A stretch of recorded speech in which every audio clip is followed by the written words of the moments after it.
Hola, doncs avui tenim aquesta ocasió tan especial de conversar amb el Josep Maria Gregori, catedràtic de Musicologia del Departament d'Art i Musicologia de l'Autònoma, en ocasió que sembla que aviat tocarà jubilar-te.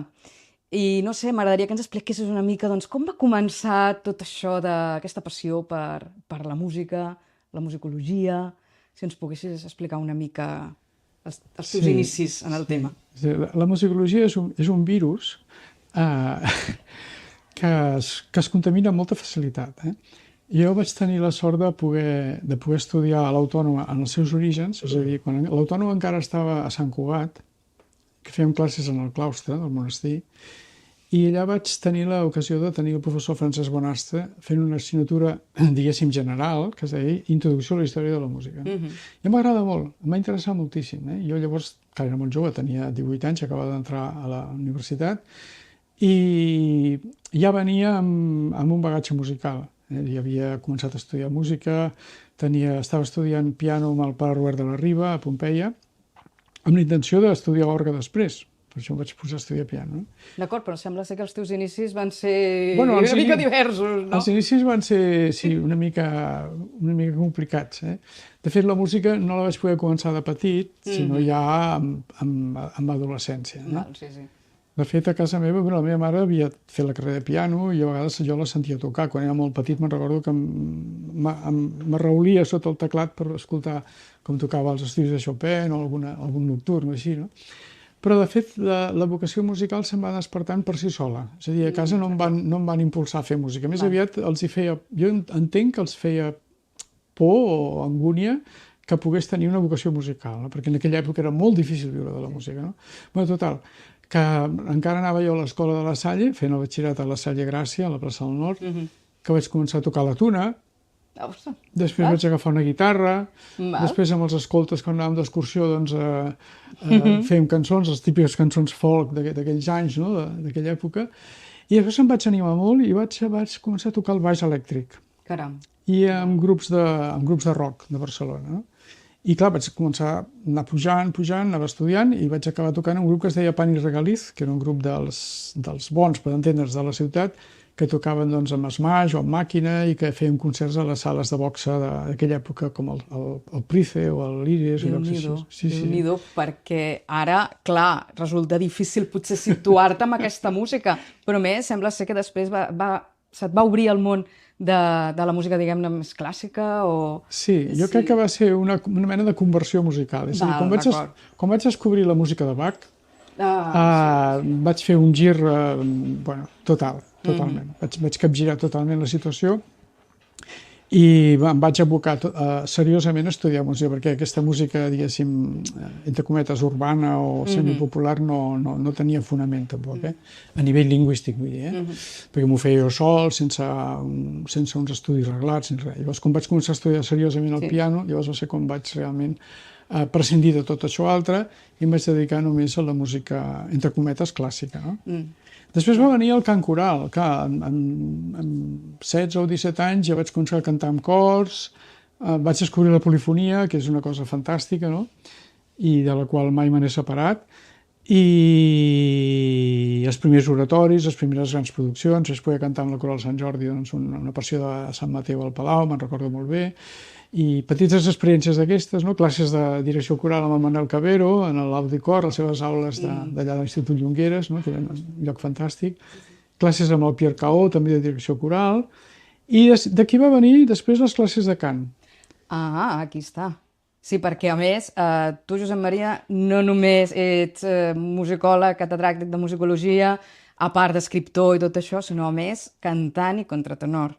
I llavors vas començar a estudiar cant en aquest moment que deies. Exacte, vaig començar a estudiar cant al Conservatori de Terrassa amb la Montserrat Pueyo, que era l'esposa de Manuel Cabero.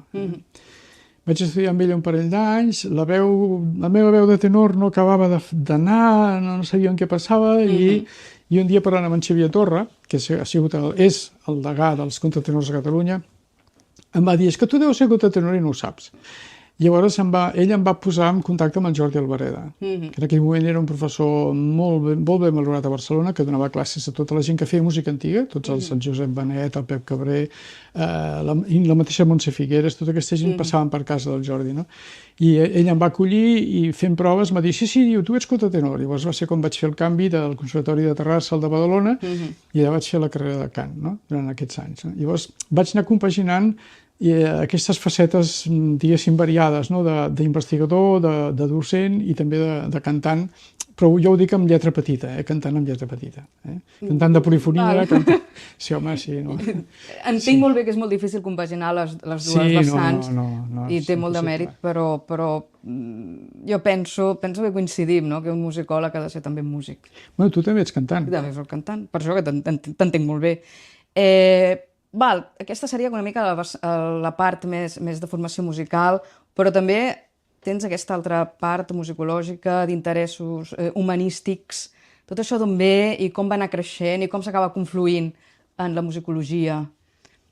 Mira, és difícil de dir, però jo diria que els primers records que tinc de disfrutar estudiant literatura o història em venen de quan estudiava a la Salle Gràcia, que feia 5è de batxillerat, quart, 5è de batxillerat. Disfrutava amb les assignatures de les matèries d'humanitats, m'ho passava pipa. És més, quan sortia de la Salle m'anava a la biblioteca, que hi havia una biblioteca de la Caixa de Pensions al carrer Gran de Gràcia. Sí. I m'anava allà a buscar més informació, ampliar, en fi, una cosa que... I després, quan vaig fer el COU, vaig tenir la sort de tenir un professor excel·lent, que era l'Eudald Solà. Aquest gran hel·lenista català que ens ha traduït les obres de Cavafis, de Vincenzo Consolo, que ha fet una feina enorme en aquest terreny. Ell ens feia unes classes de literatura, però que de fet no eren de literatura, eren de poesia, eren de filosofia, eren de música, ens barrejava Verlaine, Baudelaire, Debussy, era una cosa... Sortíem de la classe d'en Solà, sortíem tots encesos, enervats, abrandats de passió, eren unes classes meravelloses. I després, quan vaig entrar a l'Autònoma, al conèixer en Francesc Bonastre i les classes de música, vaig començar a lligar aquesta vessant meva per les humanitats amb la música. Vaig poder unir aquestes dues coses. Llavors vas començar a la universitat, vas estudiar lletres, sí, clar, i allà vas conèixer Francesc Bonastre. Quantes assignatures, com anava? Perquè era ben bé als inicis, no? Una mica d'allò incipient que era la musicologia a la universitat. És que era l'inici d'allò. Era un somni la musicologia a la universitat. En aquella època era implantejable. Hi havia una assignatura només, diguéssim, d'introducció. Que era aquesta que impartia a Francesc Bonastre, que ha estat una mica el mestre de tots nosaltres. Exacte, al primer cicle. Després, quan ell va tenir la bona visió, en Bonastre tenia coses de visionari, segons què, i va tenir la visió de poder atraure cap a la universitat l'Antonio Martín Moreno, que llavors era becari del CSIC, perquè estava fent la tesi amb el doctor Querol. El va treure cap a la universitat i entre ells dos van començar a muntar tota una especialitat de música, d'una àrea de música dins del Departament d'Art. De tal manera que quan nosaltres estudiàvem el segon cicle, que eren els anys 75, 76, 77, entre ells dos feien 10 assignatures de música. Déu-n'hi-do. O sigui que vam tenir ja una formació no d'especialitat com és ara, ni molt menys, però de molta qualitat. La veritat és que sí, jo n'estic molt agraït i molt content d'haver-los tingut els dos de professors i de mestres, evidentment.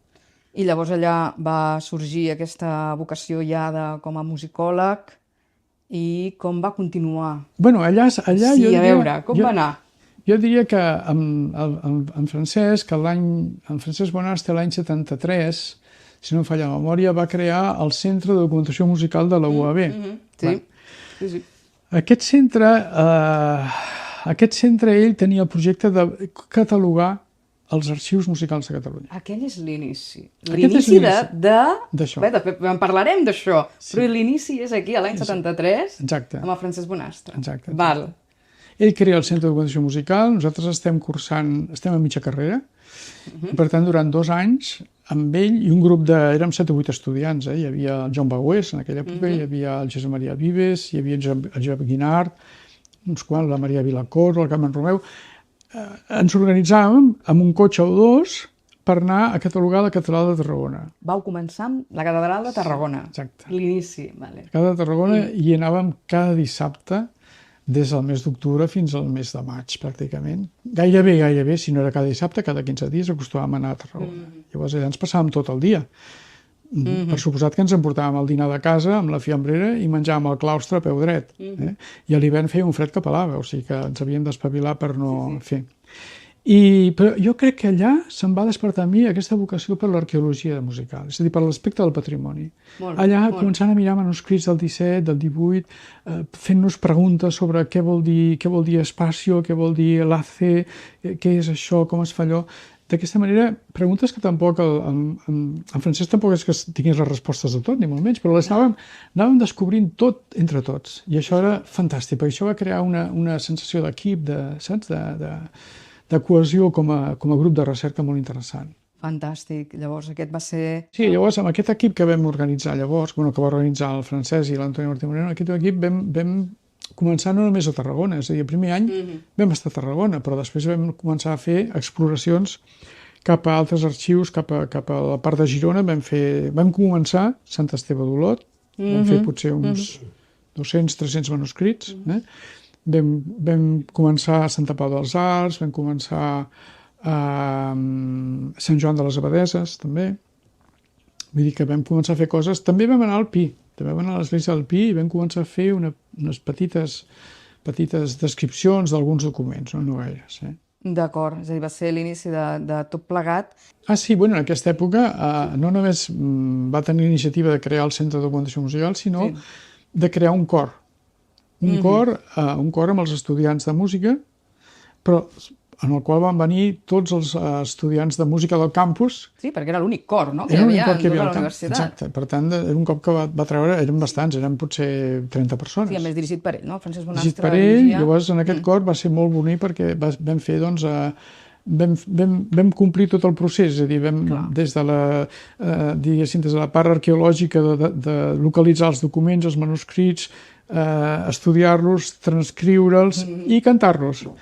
I cantar-los no només per nosaltres, sinó en públic. Vam fer uns quants concerts a Tarragona, a la Catedral i també a Canet, amb música d'autors canetencs i tarragonins del segle XVII i del segle XVIII. O sigui que és una cosa que diguéssim, a nivell social és molt interessant, perquè és retornar a la societat aquestes músiques que estaven oblidades i que estaven guardades a les estanteries de les catedrals, etc. Exacte, perquè la feina de catalogació i tot plegat no té sentit si no hi ha aquest últim pas. És que és el destí. És el destí final. Fantàstic. L'objectiu final era aquest.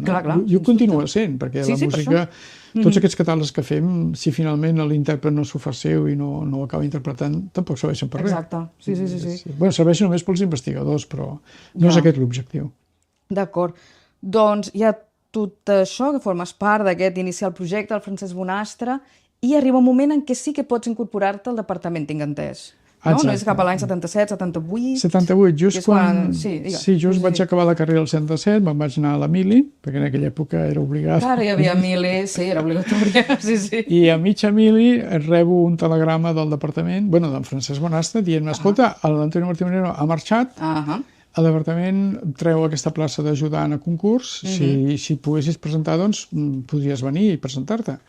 I llavors vaig demanar permís, evidentment, als militars per poder venir, i sort que me'l van donar. Llavors vaig poder concursar i guanyar aquesta plaça. Llavors em vaig incorporar com a professor al curs 78-79. Molt bé. I vas estar-ho compaginant. En aquella època t'haig de dir que el sou d'un ajudant de curs era com ara un associat. Era molt poc. Ja, clar. I eren 20.000 pessetes, si no em falla la memòria, o 16.000 o 20.000 pessetes, era molt poc, no? Per tant, clar, jo encara era jove, encara estava amb els meus pares, m'explico, però esclar, després ja, clar, la situació aquí es va estancar molt. A mi em va costar molt créixer aquí dins, no? Em va costar molt. Va ser complicat. Va ser complicat. I feia classes aquí i a Girona, és a dir, com que el Col·legi Universitari de Girona era com una sucursal de l'Autònoma, parlant així col·loquialment, doncs un curs feia l'assignatura d'introducció a la música aquí i l'altre curs, el nocturn, a més el nocturn, i l'altre curs la feia a Girona. Llavors a Girona hi anàvem un grup de professors de la casa sobretot de geografia, que és on hi havia més, hi havia la Pilar Riera, la Marta Sumín, el Lluís Riudor, uns quants, i anàvem junts amb cotxe, amb la Teresa Sant Roman, l'antropòloga, en Pau Descansi també, anàvem tots junts amb el cotxe i clar, ens ho passàvem pipa, no? Perquè parlàvem de tot, de música, rèiem, i moltes vegades quan sortíem de classe anàvem a fer un suís allà a la granja, aquella que hi havia allà al carrer, sota la catedral, saps? Bueno, ai, que bé! I que teníem molt bona relació, era una relació molt maca. Sí, sí, això compensava en part... Clar, la situació precària aquesta que deies, potser la compensava la part humana. Bueno, la precarietat la vaig poder compensar donant classes de BUP. Vas estar donant classes Vaig estar donant classes de BUP a l'Escola Sant Gregori de Barcelona, que en tinc un record entranyable, em va agradar molt treballar allà, amb uns companys excel·lents i de primer nivell, en tots sentits, i a l'Escola de los Corazonistes, que és una escola que estava a Sarrià. I també vaig estar donant, i jo ja tenia coneixements de cant suficients per donar classes d'elementals de cant a l'Escola Celeste de Barcelona, quan encara existia l'Escola Celeste a sobre de la sala. Sobre de la sala. Sobre la sala, ja sí, en una casa antiga del barri gòtic. Vaig estar, no sé, 2 o 3 anys o més fent classes, no, crec que més no, fent classes de cant allà. Val, i estàs així, en aquesta situació complexa, però fins que t'arriba el moment de poder ser, per fi, professor titular. Bueno, sí, com va anar això? Va costar una mica. Va costar una mica perquè, a veure, com ho diem això, finament, no? Diguéssim que els sectors, diguéssim, poderosos del departament no acabaven de veure amb bons ulls que això pogués ser possible, no? Hi havia una certa menysteniment cap a la música que em va tocar rebre a mi, o sigui, a mi em va tocar rebre aquesta situació tan incòmoda, no? I això es va prolongar molt, es van prolongar 12 anys. Jo vaig intentar fins i tot marxar de la universitat. Vaig intentar anar al CSIC, amb unes places que es van proposar, però el mateix president del tribunal de CSIC em va dir no, tu no pots estar aquí, el teu lloc està a la universitat. I jo li vaig dir sí, però com ho fem això? Perquè a la universitat no em sento valorat, em sento més aviat maltractat, no? Com ho arreglem? Llavors ell em va dir, jo em comprometo a anar a parlar amb el rector i a veure què podem fer i tal i com. Llavors a partir d'aquí es va començar a desllorigar aquesta situació tan incòmoda d'aquests anys difícils, i efectivament l'any 90 va sortir la convocatòria de la titularitat que vaig poder guanyar. Per fi, i amb la titularitat ja per fi, que ja tocava, es consolida i s'obre les possibilitats per poder fer coses molt interessants i molt importants. Si ens ho pots explicar, perquè realment és que el fruit el tenim aquí darrere, no? Sí, bueno, sí. Bé, en aquella època encara teníem la titulació d'Història i Ciències de la Música, no teníem grau de musicologia. Clar, no, encara era la titulació de segon cicle. I dins d'aquesta titulació hi havia una assignatura que es deia Patrimoni Musical segons el BOE espanyol i iberoamericano. Sí, era així. Llavors, aquesta assignatura era una assignatura incòmoda que ningú volia fer, que se l'anaven passant entre... Bueno, la feia el francès, en aquella època la feia ell, però ningú més la volia fer, no? I un dia em va trucar el degà, en aquella època era en Joan Gómez, Pallarès, em va trucar i em diu has de ser el coordinador de la titulació. I jo li vaig dir, ni parlar-ne. Jo no estic avasat a la gestió i a totes aquestes qüestions polítiques i tal. No, ho has de ser tu perquè no hi ha ningú més. Bueno, parlem-ne. Llavors ens vam reunir i llavors, clar, vaig haver d'acceptar, però li vaig posar una condició que ell me la va acceptar a mi. I és, agafem aquesta assignatura de patrimoni, la convertim en una assignatura pràctica, la passem els divendres al dematí, de 3 hores seguides, per poder anar amb els estudiants als arxius a treballar, a fer treball de camp, a fer excavacions. O sigui, anar al mateix arxiu a treballar amb els documents. Allò que havíeu començat amb el Francesc Bonastre anys enrere, doncs llavors ho vas poder reprendre tu, el testimoni, i seguir-ho així. I d'una forma, diguéssim, acadèmica, és a dir, dins els crèdits de l'assignatura, perquè jo vaig estar uns anys fent una assignatura que es deia Història de la música romàntica, als anys 90 i pocs, en els que voluntàriament tots aquells estudiants que volien venir a l'Arxiu del Sant Esperit de Terrassa a catalogar l'arxiu de la Basílica, doncs podien venir els divendres al dematí. No hi havia classes, els divendres abans no hi havia classes. Llavors jo me'ls enduia els que volien, quedàvem directament a Terrassa i allà treballàvem de 10 a 1 i anàvem catalogant al fons. I això ja ho estàvem fent. Hi havia alumnes amb interès per fer-ho? Sí, i tant. Des de l'any 80 2007 diria que va ser quan el Joan Casals em va venir a buscar per dir-me que hi havia aquest fons i que era molt important. Vam començar l'any 87 i vam estar doncs, anys i anys. Jo no tenia cap pressa per acabar-ho perquè m'interessava que els estudiants poguessin fer pràctiques i remenar documents i tocar documents, que és el que interessa, saps? I que tot això venia abans també. Sí, venia abans de... ja ho entenc. Això quan el degà em va dir això, jo li vaig dir sí, però convertim aquesta assignatura en una assignatura pràctica i que ho puguem fer d'una forma legal i correcta, no? I així va començar l'assignatura del patrimoni tal com ara està organitzada. D'acord, que això va ser, si tinc bé, a partir del 2001, que és quan ets coordinador del coordinador títol, per imperatiu legal de la titulació, però en canvi vaig aconseguir com a compensació això. És fantàstic, perquè això s'ha mantingut fins ara, eh? Sí. I amb molts resultats. És que és una experiència molt bona pels estudiants, aquesta, perquè és l'única assignatura de la carrera en la que toquen documents. Estan en contacte amb les fonts. Quan anàvem a l'arxiu dels Caputxins al principi, després vam anar a l'arxiu del Pi, que és un arxiu fantàstic, ple de música del segle XVIII, doncs podien tocar manuscrits del 1700, de principis del 1800, i ens trobàvem els mateixos problemes que ens trobàvem a Tarragona feia 20 anys amb el Francesc Bonastre. I això què vol dir? Aquest instrument que diu Buxen o Butzen, què és exactament? Què és un fiscorn? Com funciona? Saps? O sigui, tota mena de preguntes que havíem de resoldre allà mateix, a l'hora de fer la descripció. I tant. Això també va propiciar que poguéssim anar elaborant una metodologia per a la descripció de documents musicals. Això també és una part interessant que s'ha de tenir present i que avui en dia ja ha donat els seus fruits. Sí, exacte. D'acord, i llavors això enllaça una mica amb la teva trajectòria aquí des del punt de vista de docència i recerca. Diguem-ne que els pilars serien, per una banda, el tema del patrimoni musical, que és tot això dins del grup IFMUC, i per altra banda també el tema d'estètica de la música. Però parla'ns una mica de l'IFMUC, com neix l'IFMUC, perquè és fruit de tot això, i quines coses heu fet a l'IFMUC? Mira, l'IFMUC és un projecte que va néixer el 2001, des del punt de vista, diguéssim, va sortir a la llum el 2001. Però és un projecte que jo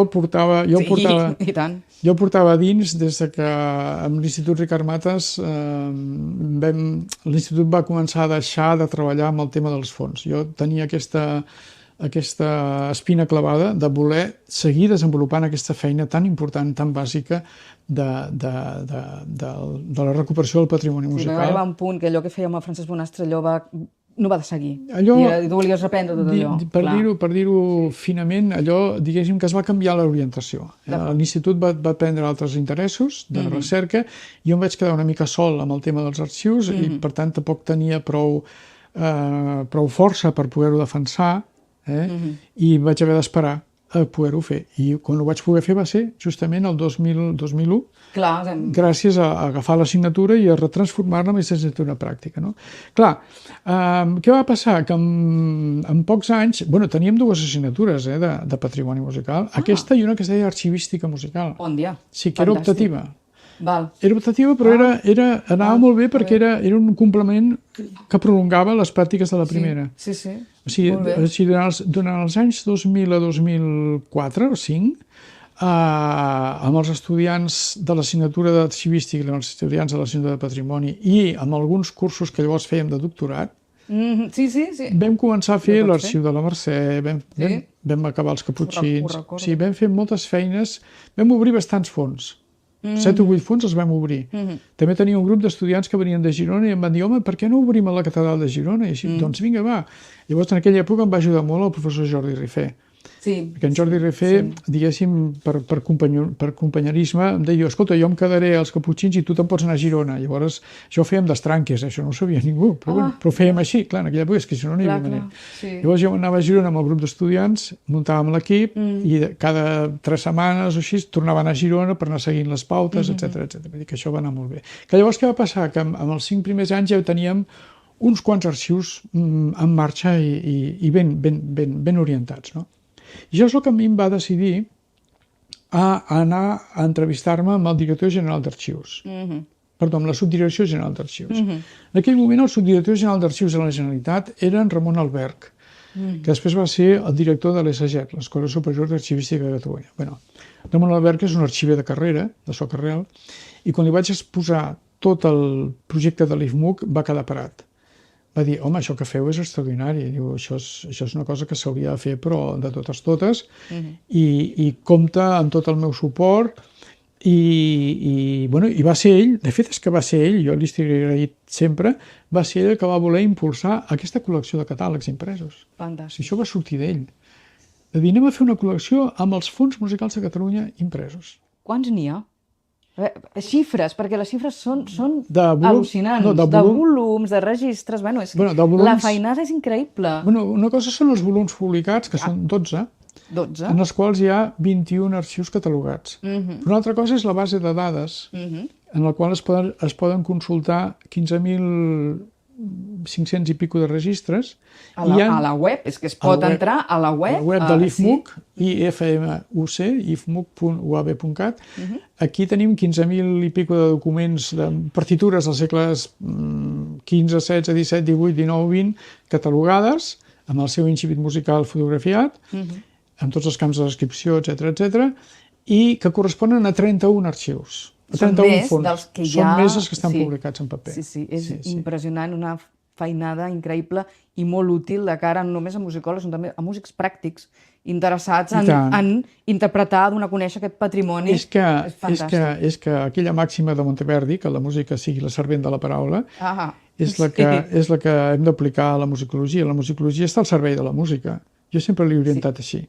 Per tant, aquesta musicologia arqueològica de patrimoni està al servei dels intèrprets, perquè els músics trobin repertori, puguin fer programacions, enregistraments, etc. O sigui, tornin a fer circular aquesta riquesa monumental que tenim als nostres arxius, que desconeixem. I ara tornem a allò que dèiem a l'inici, la importància del musicòleg, musicòleg, per poder fer aquesta feina i que des d'una perspectiva també del músic, el tema de transcriure no és el mateix de mirar només a la partitura que si allò després es porta a la pràctica. Sí, l'ideal seria, si abans ho parlàvem tu i jo, l'ideal seria que les partitures, les edicions musicològiques, abans d'imprimir-les, s'interpretessin. S'interpretessin perquè sempre, quan hi ha una edició sense prèvia interpretació, hi ha coses a modificar després.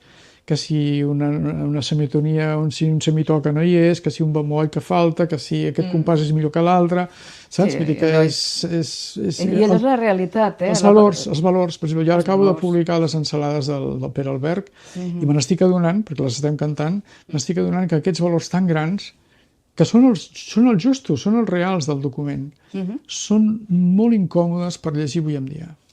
Estem llegint amb 6-1, 6-2, amb 3-1, i se'ns fa molt feixuc. I dubto que els cors amateurs puguin llegir aquestes partitures. Llavors m'estic replantejant ara que has fet l'edició, no deies? Has fet aquesta edició? Aquesta voluntat de fer una edicions ecològiques, és a dir, el més respectuoses possible amb la realitat, doncs no acaba de funcionar. És a dir, hauríem de fer edicions musicològiques des d'aquest punt de vista rigorós, però també acompanyades, duplicades en les edicions pràctiques, pensat en aquest intèrpret que no sap llegir la música amb aquestes característiques. Clar, i passant pel sedàs de la pràctica... Sí, ja està claríssim. A mi em va ajudar molt, en aquest sentit pràctic, als estudis de cant i després poder cantar amb grups de prestigi com la Capella Reial de Catalunya, amb el Jordi Savall. Això em va ajudar moltíssim. Va ser l'any 87, quan ell va fundar la capella, i en aquell moment estava fent un curs amb la Montserrat Figueres, amb la seva esposa, d'interpretació de música barroca, i va ser aquell moment just que en Jordi em va agafar per la capella de la primera generació, podríem dir, de la capella dels antics. Som els sèniors de la capella, que ja no queda pràcticament ningú. I per mi va ser un privilegi enorme poder fer gires per Europa amb el Llibre Vermell, amb els polifonistes de Morales, Guerrero Victorias, amb les Vespres de Monteverdi, que és una meravella. L'Orfeo també, no? L'Orfeo, l'Orfeo és com a òpera escènica, la vam muntar al Liceu l'any 93, el 2002, a Madrid al Teatro Real, la vam fer també a Itàlia, la vam fer a Milà, la vam fer a Edimburg.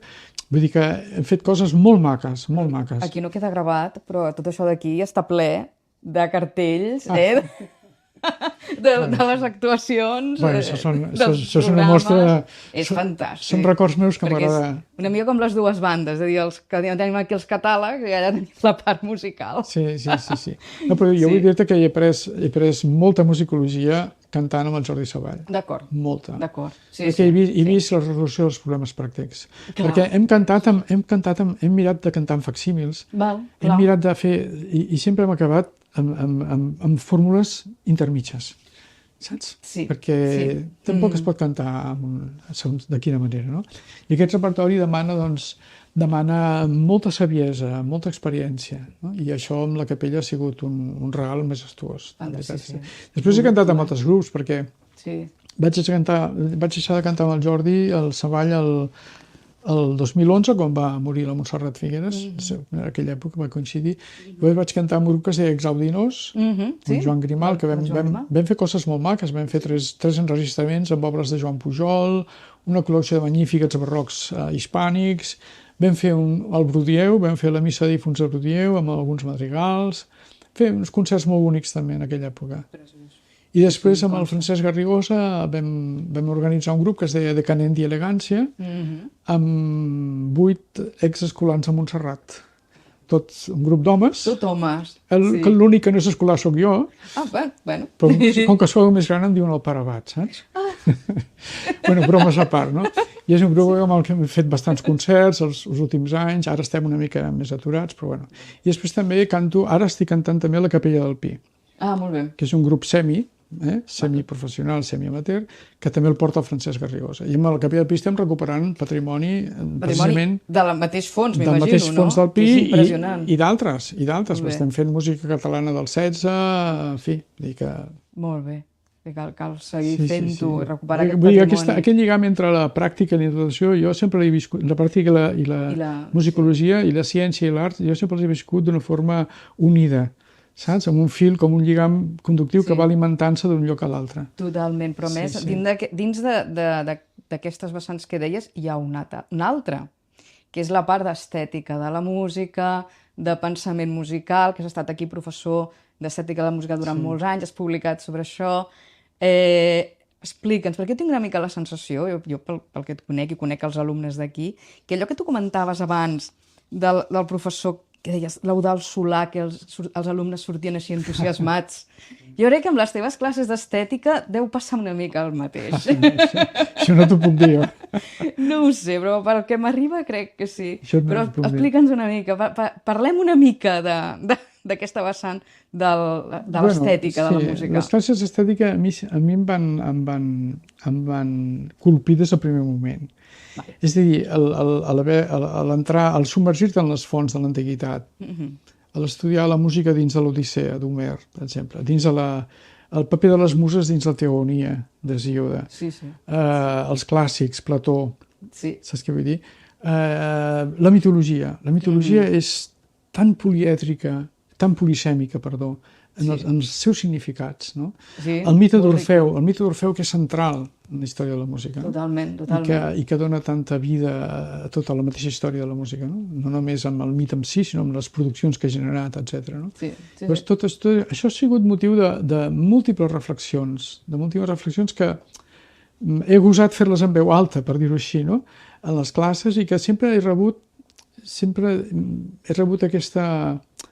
aquest diàleg amb els estudiants, aquesta recepció. Per a mi ha estat un regal enorme fer aquestes classes d'estètica de la música, perquè jo m'he enriquit molt amb aquestes classes. O sigui, n'he après molt, entens? Vull dir que només puc fer que donar gràcies, i per això et deia abans que jo aquest curs que em jubilen, doncs de les classes d'estètica les he viscut com un dol, o sigui...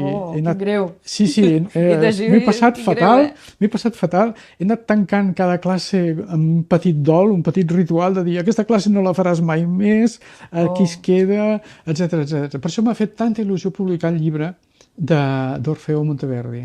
Perquè és un llibre que d'alguna manera és fer un resum, és un compendi de tots aquests anys, aquests 40 i pico d'anys de classes i de recerca i de reflexió. Jo diria més que res de reflexió. A l'entorn dels enigmes, dels misteris que engloba la mitologia i el pensament antic.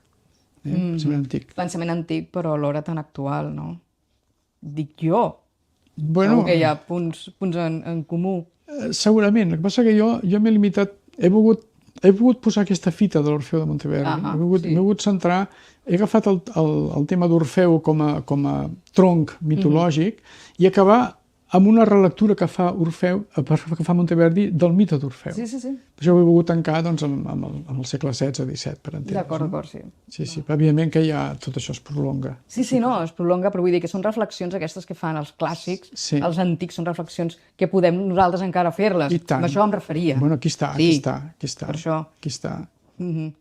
Val. Ai, doncs no sé, I a part d'això, que crec que queda no sé si volguessis afegir alguna cosa. Vols afegir alguna cosa? Vull dir una cosa, sí, és que un dels grans regals que m'ha fet la universitat és conèixer el que va ser la meva esposa i la mare dels nostres fills. Home, doncs això sí és Sí, important. vaig tenir la sort de conèixer la meva dona, que és la Meritxell, aquí a la universitat. Ella ja era més gran, com a alumne més gran, i aquí va néixer aquesta unió que portem 30 anys de vida matrimonial feliços i contents i enamorats com el primer dia, saps? Vull dir que això és un regal, això dic que és un regal enorme aquest que m'ha donat la universitat a mi, però no puc fer res més que donar gràcies i gràcies i gràcies. Doncs això és fantàstic. Sí. I ja per últim, diria jo, no sé que vulguis afegir alguna més, parlem d'alguna altra cosa més, però no sé, com veus el futur, o el futur de l'IFMUC, el futur de la universitat? Què t'agradaria? No sé, m'he de reflexionar sobre això. Perquè clar, l'IFMUC, tu et jubiles, però la idea és que això continuï, no? Sí. Clar que sí, s'ha de poder seguir endavant. Sí, aquest projecte és un projecte que, com deia el Ramon Albert, que en el seu moment, quan el vam començar, en aquella època era el 2005, amb el Ramon que ens vam trobar, és un projecte de país. No és un projecte universitari, només. No és només un projecte universitari, és un projecte de país. Per això, ara que estic a l'Institut d'Estudis Catalans, des de la secció històrico-arqueològica també mantinc un projecte paral·lel amb aquest, que és el Fontes Musicae Cataloniae, que d'alguna manera es retroalimenta i també activa aquest. És a dir, que estan els dos interrelacionats. D'aquesta manera també hi ha com una tutela de l'IFMUC també des de Fontes. M'explico? També des de Fontes hem reunit el projecte d'en Jordi Ballester, el nostre company que ens va deixar fa 2 anys, malauradament, i que va fer un projecte fantàstic sobre l'ICMUC. Doncs aquest projecte d'iconografia musical també el mantenim nosaltres a través de l'IFMUC i a través de l'SGR que tenim aquí, del grup de recerca que tenim aquí, i també a través de Fontes. És a dir, estic mirant que estigui tot relacionat i tot lligat. Per així que pugui seguir funcionant més enllà d'ara que et jubilen. Exacte, sí.